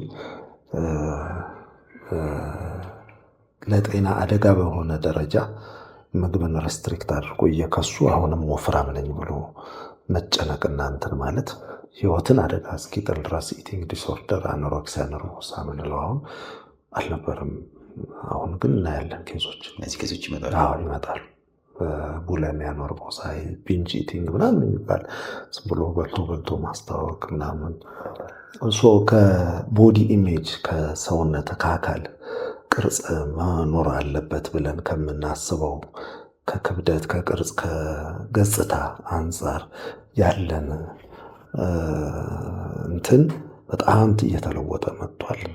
ዋጋውን በጣም ከፍ እያደረግነው መጥቷል። እሱ በምዕራባውያን ብቻ የምናየው ነበር በስፋት። አሁን ግሎባላይዜሽን ይዞት መጥቶ የባህል መከለሱ ያመጣብን ጣጣ ይመስለኛል። እና ብዙ ሰዎች ጭንቀት ላይ ናቸው በዚህ ትሬንድ ማለት ነው። እና ኢቲንግ ዲስኦርደርስም መጥተዋል። እነዚህ ናቸው እንደው ለየት ወጣ እያሉ ላለፉት ጥቂት ዓመታት በደንብ እየጨመረ ትሬንዱን በደንብ የምናያቸው ነገሮች እነዚህ። ስለዚህ ከዚህ ከአመጋገብ ጋር የተገናኘው ነገር ብዙም ያልለመድነውም እንግዳም አይነት ነገር ስለሆነ በደንብ እንድትነግረን ብዬ ነው። ከአእምሮ ጋር የሚገናኘው እንዴት ነው? ከዛ ጋር እያያቸው ያላቸው የመጡ ኬዞችስ ምን ያደረጉ በምን ውስጥ ያለፉ ሰዎች ናቸው? ለምን ከዚህ ጋር የተገናኘው ነገር በጣም ብዙ ሰው እየሞከረው ያለው ብዙ ሰው እያደረገ ያለው ነገር ስለሆነ ለመጠንቀቅም ይረዳል። እና ምንድን ነው እዚህ አካባቢ ላይ የተሆነ ያለው ነገር? አዎ ልክ ሊኖረው ይገባል። አንድ ሰው ራሱን መጠበቅ ሰልፍ ኬር ምናምን ተገቢ ነው። ግን ኦብሰሲቭ በሆነ ደረጃ እና ኦብጀክቲቭ ሪያሊቲ ወይም ደግሞ ከገሃዱ እውነታ ጋር በሚጣላ ደረጃ በጣም ኤክስትሪም እየሄደ ሲሄድ ህመም ይሆናል ማለት ነው። ለምሳሌ አኖሬክሲያ ነርቮሳን የሚባለውን ብናነሳ ዋናው ከአእምሮ ጋር የሚያገናኘው መጀመሪያ የምንፈጥረው ኢሜጅ ነው፣ ቦዲ ኢሜጅ። አእምሯችን ለሁሉም ቦታ አለው፣ ኢሜጅ ልንሰጠው እንችላለን። ስለዚህ እኔ ይህ አይነት ምስል አለኝ ብለን ምስላችን አለ አእምሯችን ላይ እና የምንፈልገው ኤክስፔክቴሽኖችም ይኖራሉ። ስለዚህ ያንን ነገር ለማምጣት በሚደረገው ሂደት ውስጥ አኖሬክሲያ ነርቮሳ ላይ በጣም ወፍራም ነኝ የሚለው ነው ኢሜጃችን። ስለዚህ መክሳት አለብን፣ ግን መጨረሻ የሌለው መክሳት ይሆናል። ሁሌም አእምሯችን ወፍራም ነው የሚያስበው። ሰውየው እኮ ቦን ኤንድ ስኪን ወይም አጥንትና ቆዳ ቀርቷል እና ምግብ እስካለመብላት ስታርቭድ እስከመሆን ኦልሬዲ ያ ሰው አንደር ዌይትን አልፎ በጣም የወረደ እንትን ላይ ማሸትድ ነው። ግን አእምሮ ላይ ያለው ምስል ግን ወፍራም ነኝ። ስለዚህ ይህ በሽታ ነው አልበላም ይላል። ሜዲካሊም በሳይኮሎጂካሊም ነው መታከም ያለበት። ሜዲካሊ በደንብ እንደገና እንደ ምግብ እጥረት በሽታ ውስጥ ስለሚገቡ ያንን ሪሃቢሊቴሽን ፊዚካል ሪሃቢሊቴሽን ይፈልጋል። በአእምሮም ደረጃ ደግሞ የሚሰራው ስራ ዋናው ኮዚያ ስለሆነ ማለት ነው። እና በዚህ ደረጃ የተወሳሰበ የሆነ ችግር የገጠመን ነው ማለት ነው። ሰዎች ሊሞቱም ይችላሉ በዚህ የተነሳ። ሌላው ቡሊሚያ ነርቮሳ የምንለው አለ። እሱ ደግሞ መብላትም ይፈልጋሉ፣ በጣም ይበላሉ። ሲበሉም ደግሞ ያለ ገደብ ኦቨርኢት ያደርጋሉ። ጣፋጭ ነው ምኑ ከዛ ልወፍር ነው ወይኔ ብለው ደግሞ ማስወጣት ይፈልጋሉ። ስለዚህ መልሰው ፐርቺንግ የምንለው አለ። ላክሴቲቭ ይወስዳሉ፣ ወደ ለማስታወቅ የሚጠቅም ነገር ያደርጋሉ፣ ራሳቸውን እንትን አድርገው ያስታውቃሉ ይላሉ ምናምንና ይህ ከስትረስ እና ከዲፕሬሽን ጋር ቆራኝ ነገር ኖሮት ራሱን ችሎ ሊመጣ ይችላል። እነዚህ ነገሮች ናቸው ከኢቲንግ ዲስኦርደር ጋር የተያያዙት እና ከአእምሯችን ጋር ነው የሚገናኝ። እነዚህ እንግዲህ በቃ መታየት በሚችል ደረጃ እየመጡ ያለው ኬዞች ናቸው አሉ። እንደው በጣም ኮመን ናቸው ባንላቸው በፊት ጨርሶ ስለማናያቸው በደንብ ጨምሯል። ከዚህ አነቃቂ የሆኑ ሰብስታንስ እንትኖችን ከመውሰድ ጋር ያለው በእድሜ በፆታ እያደረግን ብናየው እንዴት እሱስ ለውጥ እያመጣ መጥቷል። በጣም እየወረደ በጣም ታዳጊዎች ይባላል እና መናገር ያለባችሁ እናንተ ናችሁና እሱ በጣም እኔ በተደጋጋሚ መናገር ያለበት ነው ለማለት ሞክራለሁ። ግን በቃ በጣም ግልጽ ነው። አሁን እንግዲህ ትምህርት ቤቶችም አንዳንድ ነገሮች መፎካከሪያ አሁን ገንዘብ መያዝ ስልክ መያዝ ላይ ያለው የትምህርት ቤቶችን ፖሊሲዎች በደንብ ቢያዩት፣ ሬስትሪክሽኖች ቢኖሩ ጥሩ ነው። በዚሁ ጋር ወሲብ ቀስቃሽ የሆኑ ምስሎችን በማየትም አዲክሽን ፖርኖግራፊክ አዲክሽንም ውስጥ ይወድቃሉ። ይህም አርሊ ኤጅ ጀምሮ እናየዋለን።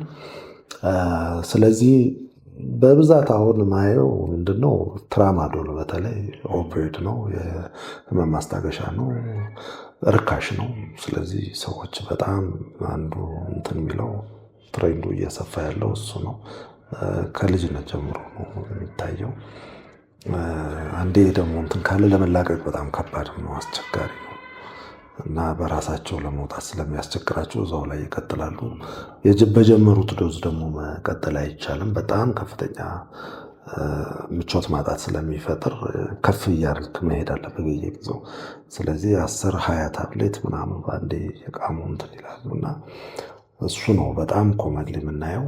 ሌላው ያው ዊድ ጋንጃ፣ እሱም በስፋት አልነበር፣ አሁን በጣም እየተስፋፋ ነው። ውድ የሚያጨሱ አዶለሰንትስ በጣም በስፋት አሉ።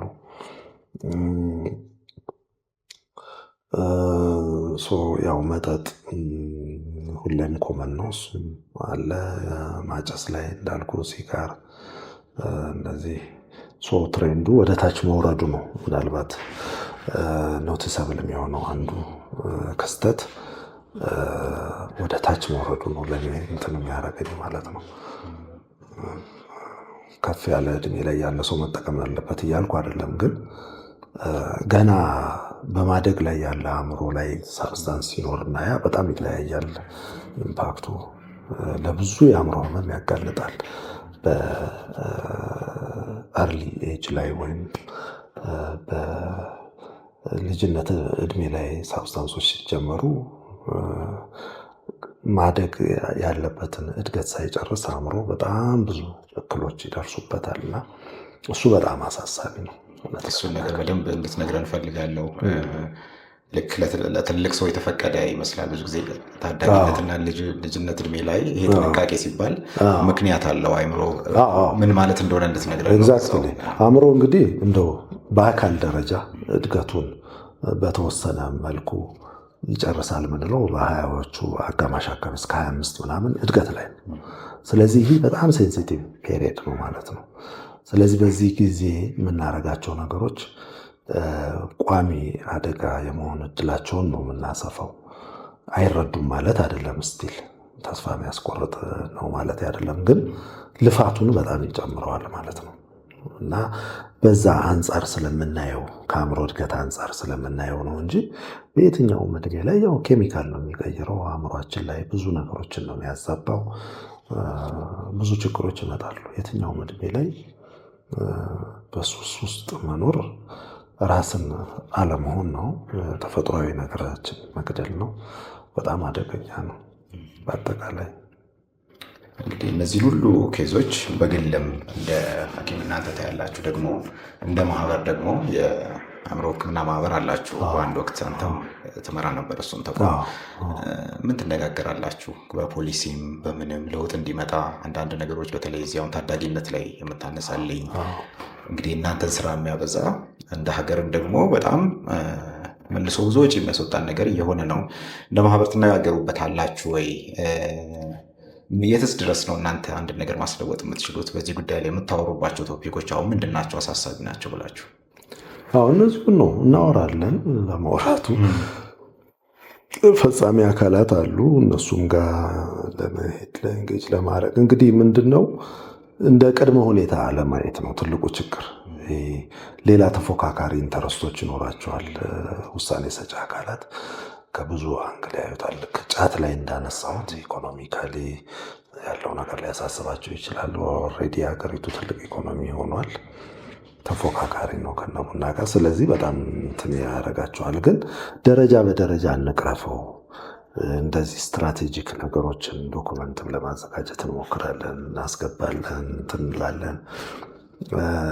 ከዛም ደግሞ የእኛን አቅም ደግሞ ለማጠንከር ኢንስቲትዩት ሜንታል ሄልዝ ኢንስቲትዩት እንዲቋቋም ረጅም ጊዜ ስለማበት የነበረ ስቲል ገና ነው እሱም እና የሜንታል ሄልዝ ሎ እንዲወጣ የአእምሮ ጤና ሕግ እንዲኖር ሀገሪቱ ላይ እሱንም እናረቃለን፣ እናቀርባለን። ግን ያው ተደማጭነቱ ላይ ሲሪየስሊ ነገሮችን ወስዶ ቁጭ ብለህ ስትነጋገር እኮ ትግባባለህ ብዙ ጊዜ። ምክንያቱም ምንም ይሄ ሩቅ አይደለም እኮ ሁሉም ቤት ውስጥ ጎረቤት ላይ ቢያንስ ቤት ባይኖር ምናምን የምታየው ነገር ሆኗል። ከሱስ ጋር ከአእምሮ ህመም ጋር ምናምን የተያያዙ ነገር ሁላችንም ቤት ያለ ጉዳይ ነው። ስለዚህ ሊክዱት አይችሉም። ኦፍኮርስ ብዙም እዛ ላይ የተለየ ኤቪደንስም አይጠይቁንም።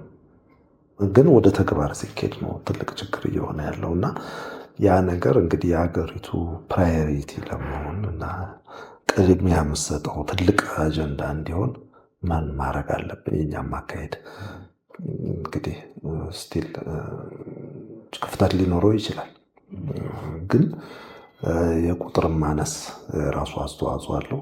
ሌላው ነገር ደግሞ በጣም ጉልበት ሊሆነን የሚችለው የአእምሮ ህሙማን ማህበር አሁን በሌላው ሕክምና ዘርፍ ላይ ለምሳሌ የስኳር ህመምተኞች ማህበር፣ የኩላሊት የምንም ዋና ባለ ጉዳይ ስለሆኑ እነሱ የሚያደርጉት ግፊት የህዝብ ግፊት ስለሆነ በጣም ትልቅ ተጽዕኖ ያደርጋል እንትኖች ላይ።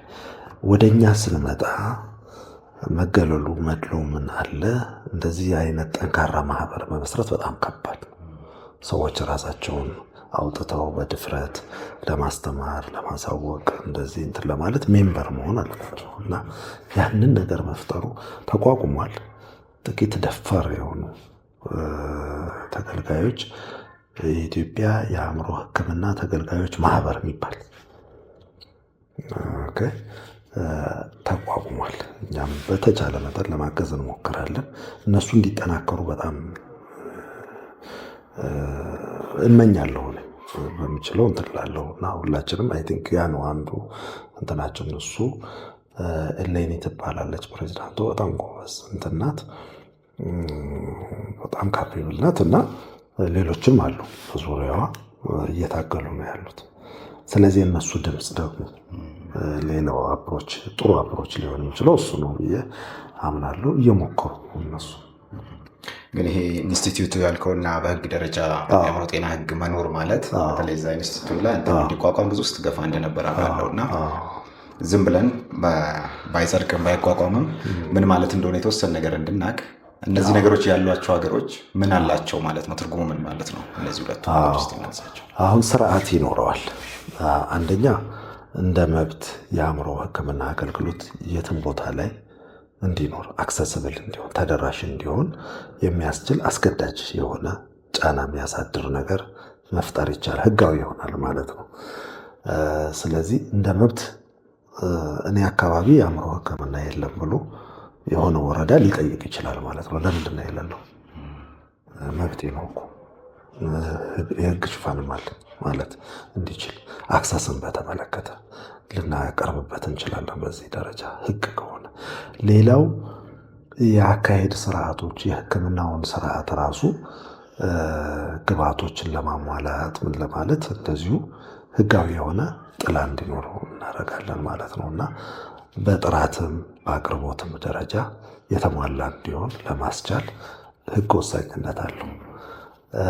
እንዲሁ ደግሞ የማህበረሰቡ መብት እንዲጠበቅለት አሁን በተለያየ ቦታ ላይ ወይ ታስሮ ወይም አሁን ያጋጥሙናል በመታሰር ብዛት ቆስለው ሰውነታቸው ተሰብረው ሁሉ ይመጣሉ እና ያን ማን ነው የሚከላከልላቸው?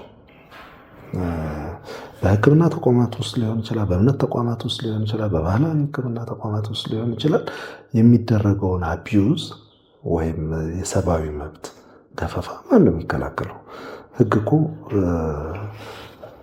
መብታቸውን የነዛንም ተቋማት መብት ሳይጋፋ ግን የግለሰቦችን ደግሞ ድክመት ተጠቅሞ ደግሞ አቢዩዝ በዛ ውስጥ የሚያደርግ ነገር ካለ መከላከል አለበት፣ ለደካማው መቆም አለበት። እነዚህ ሰዎች የእውነት ድምፅ አልባ ናቸው። ከየትኛውም እንትን በላይ ቮይስለስ የሚያደርግህ ሜንታልነስ ነው። ተደማጭም አትሆንም፣ ብትናገርም ቁም ነገር ትናገራለህ ተብላለህ። ስለዚህ ይሄ በጣም ሞስት ቨልነራብል የምንለው ግሩፕ ስለሆነ ህግ ሊቆምለት ይገባል። ያንም የህግ ከለላ በልዩ ሁኔታ ለማግኘት የሚያስችል ማዕቀፍ ይፈጥራል ማለት ነው። እንዲሁ ጎዳና ላይ ለምሳሌ አንድ ሰው ራቁቱን ወይም ደግሞ ለሌላውም ሰው አደጋ በሚጋርጡ ሁኔታ ውስጥ ሆኖ ስናየው እንደ ሲቲዝን እንደ አንድ ዜጋ ምንድነው ማድረግ ያለብን ኃላፊነት በህግ ልናስቀምጠው እንችላለን። ፖሊስ ምንድነው ኃላፊነቱ? እንደዚህ ከሆነ ሁሉም ኃላፊነት የያዘ የአእምሮ ጤና ያገባኛል የሚለውን ነገር በውዴታም በግዴታም ይፈጠራል ማለት ነው እና ለዚህ ሁሉ ስርዓት ያበጃል እና ብዙ ልዩነት መፍጠር ይቻላል በዚህ አንጻር ለማለት ነው። ስለዚህ በእናንተ በኩል ሰንዱን አዘጋጅታችሁ የመጀመሪያው ስቴፕ ሄዳችኋል። እሺ እንግዲህ እያጠቃለልን እንሂድ። አንድ ሁለት ጥያቄዎች ይኖሩኛል። በተለይ አንደኛው ከአካላዊ የሆኑ ህመሞች ሰዎች ገጥመዋቸው አንዳንዴ ያንን ነገር መፍትሄ ሳይገኝለት ይቀርና ወደ አእምሮ ህክምና የሚሄድበት ጊዜ አለ። የሁለቱን ግንኙነት እንድትነግረኝ ነው። አንዴ ከዚህ ጋር አብረን እንድታነሳልኝ የፈለግኩት ሌላ እንግዲህ አከራካሪ ነገር ቢሆንም በውጭው ዓለም አንድ ሰው የታመመውን ህመም የማወቅ መብት አለው ይባላል። እኛ ሀገር አሁንም እንደ ካንሰር ምናምን ላሉ እንትን ለቤተሰብ መንገሩን ምርጫ እናደርጋለን። በዚህ መካከል ላይ ምንድን ነው ላነሳልህ የፈለግኩት ሲሰማ ያ ሰው ህይወቱ የማለፉ ነገር ይፈጥናል ማለት የሚል ነገር ስላልሰማ እኮ ነው ከይህን ያህል ጊዜ ተነግሮት የኖረው የሚል ነገር በስፋት ማህበረሰባችን ውስጥ እንሰማለን። እና እንግዲህ ስለ አእምሯችን ልንመለስ ነው። አሁንም እዚህ ውስጥ ያሉት ነገሮች ምንድን ናቸው? ምን ሲሆን ነው ይሄ ነገር መደረግ ያለበት? በጣም ጥሩ ጥያቄዎች ናቸው። የአካላዊ ከመጀመሪያ ጥያቄ ስነሳ የአካላዊ ህመምና ከአእምሮ ጋር የተገናኘው ነገር ምንድን ነው? ቅድም እንዳነሳ ነው አእምሯችንና አካላችን አእምሯችንም አንድ አካል ስለሆነ የተሳሰሩ ናቸው። አሰራራቸውም ብዙ ግብረ መልስ ከአንዱ ወደ አንዱ ያለበት ስርዓት ስለሆነ የአንዱ መታወክ ለሌላውም ችግር ይሆናል። ስለዚህ አንዳንድ የአእምሮ ህመም ሁኔታዎች በአካላችን ሊገለጹ ይችላሉ ከአእምሯችን ከምንለው ይልቅ አካላችን ላይ እና እነዚህ የአካል በሽታዎች መስለው የሚመጡ ግን መሰረታቸው ስነ ልቦናዊ የሆነ ችግሮች ሰዎች የአካል በሽታ እየመሰላቸው የልብ ሐኪም ጋር፣ የሳምባ ሐኪም ጋር፣ የቆዳ ሐኪም ጋር ምናምን ይሄዳሉ። ግን መጨረሻው ወደ አእምሮ ሐኪም መመለስ ሲሆንና በአእምሮ ሕክምና እንረዳቸዋለን። ያ ሲረዳ ዘላቂ የሆነ የተሻለ መፍትሄ አትሊስት ያገኛሉ። አትሊስት መረዳቱም ይኖራል ማለት ነው። ይሄ እንግዲህ መሰረታዊ ነገር ነው፣ ኮመንም ነገር ነው። ሌላው ይሄ ከእንትን ጋር ላነሳው እንግዲህ የሜዲካል ኢቲክስ ራሱን የቻለ እንትን ነው። እንደየሀገሩ ህግም ደግሞ የተወሰነ የህግ ነገሮች ይገቡበታል። መቼ ነው ምን መደረግ ያለበት ምናምን የሚለው እንደ ፕሪንስፕል ግን እንደ መርህ ስናየው በሕክምና ሂደት ውስጥ በተቻለ መጠን ግልጸኝነት ተመራጭ እንደሆነ እንትን ይላል። ግን ደግሞ ለዛ ታካሚም ለቤተሰቡም ርህራሄ የተሞላበትና ጥንቃቄ ያለበት ሊሆን ይገባል ነው የሚለውና ሚዛናዊ በሆነ መልኩ ነው አፕሮች የምናደርገው እንጂ ሙሉ በሙሉ መደበቁንም ፕሮሞት አያደርግም። ስለዚህ ሂደቱን ነው መከተል ያለብን ማለት ነው። አፕሮቹን ማስተካከል አለብን። በነገራችን ላይ ባነግረውም በስውር እና በድብቅ ይዞት በስጋት እየኖረ ያለ ሰው ይሆናል። ብዙ ጊዜ በሆነ መልኩ የሚታወቀው እንትኖች ይኖራሉ። የራሱን የጤና አካሄድ የሚያየው ነገር ምናምን ሊኖር ይችላል እና ታይሚንጉ ወሳኝነት አለው። የምናገርበት ወቅት በምን አይነት አውድ ሴቲንግ፣ እነዚህ ነገሮች የተለያዩ ፋክተሮች አሉ። ግን ኢቨንቹዋሊ ቢያውቁ ይመረጣል ነው ያለው እንትን። ምክንያቱም ማድረግ የሚፈልጋቸው ነገሮች ይኖራሉ በህይወት ውስጥ ባለበት ጊዜ ማግኘት የሚፈልጋቸው ሰዎች ይኖራሉ። ማለት የሚፈልገው ነገር ይኖራል ያ ሰው እና ኢቭን ሞትም ቢሆን በተወሰነ መልኩ አነጋገሩ ሊለያይ ይችላል። በሚያስደነግጥ ሁኔታ ምናምን ላይሆን ይችላል። ግን ያለበትን ደረጃ ግን በማሳወቅ ደረጃ ልንወስደው እንችላለን እንጂ ሰውረን በቤተሰብ ጋር እየተመካከርን ብቻ ምናምን ስናቆየው ያንን ሰው ባይተዋር እናደርገውና ሌላ ስትረስ ነው ይዟል የምንፈጥርበት እና ሰዎች በዛ መልኩ አይደለም እንትን የሚሉት። ኢቨንቹዋሊ ስንነግራቸው በአግባቡ ስንነግራቸው እንኳን ነገራችሁ የሚሉ ብዙ ናቸው። እንኳን ማወቁት ከዚህ በኋላ ቀሪ እንዲህ ማድረግ እፈልጋለሁ የሚሉ ብዙ ናቸው። ብዙ ጉዳዮችን እናንስተናል። እንግዲህ በአንዳኝ ጨርሰው ይህን ጉዳይ። ስለዚህ የመጨረሻ ጥያቄ ብቻ ላንሳና እንግዲህ ይህን ሁሉ ሰፊ ሀሳብ አነሳን፣ ከችግሩ እስከ መፍትሄ ያሉትን ነገር አነሳን። እያንዳንዳችን ምንድን ነው ማድረግ ያለብን? የአእምሮ ምልክቶቹ ሲታዩ ማወቅ የምንችለው እንዴት ነው? የቱ ጋር ሲደርስ ነው አንድ ሰው ሕክምና ማግኘት ያለበት? በዙሪያችን ያለ ሰው፣ ቤተሰብ፣ ጓደኞቻችን የቱ ጋር ሲሆን ነው እኛ ልናግዛቸው የምንችለው? የት ድረስ ነው? የቱ ጋር ሲሆን ነው የእኛን እገዛ የሚፈልጉት? በዚህ ሀሳብ ላይ የተወሰኑ ሀሳቦች ስጠን። እንግዲህ ሰው ቤቱ ሲቆሽሽ ቤቱን ያጸዳል። በየጊዜው አእምሯችንን ማጽዳት የምንችለው እንዴት ነው? ተጠራቅሞ ነው እንግዲህ መጨረሻ ላይ ወደዛ የሚሉትና መከላከያውን አውርተን በዛ ብንጨርስ ይሻላል። በጣም ጥሩ፣ እናመሰግናለን። ጥሩ ጥያቄ ነው በመጨረሻ የሚያነሳው። ምንድነው እንደ አጠቃላይ አንደኛ የአኗኗር ዘይቤያችንን ማየት ተገቢ ነው። ሁልጊዜም በታመምንበት ጊዜ ብቻ ሳይሆን ዋናው ደህና ነን በምንልበት ታይም ላይ ምን እያደረግን ነው። እሱ ነው ላይፍ ስታይል ወይም የአኗኗር ዘይቤያችን ማለት። አካላዊ እንቅስቃሴ፣ ሰውነታችን ማዳመጥ፣ ራሳችንን መታዘብ፣ ጤናማ የሆነ አኗኗር፣ ከሱስ ነፃ መሆን፣ እነዚህ ነገሮች ወሳኝ ናቸው፣ መሰረታዊ ናቸው። ብዙን ነገር የምናስቀረው እዚህ ላይ ነው። በአጠቃላይ አንድ ሰው እንግዲህ እርዳታ ያስፈልገዋል ወደሚል ነገር የሚያደርሰን በውጤቱ ነው። የዛ ሰው ሀሳብ፣ ስሜት እና ባህሪው አሉታዊ ለውጥ ሲያመጣ ያ አሉታዊ ለውጥ ደግሞ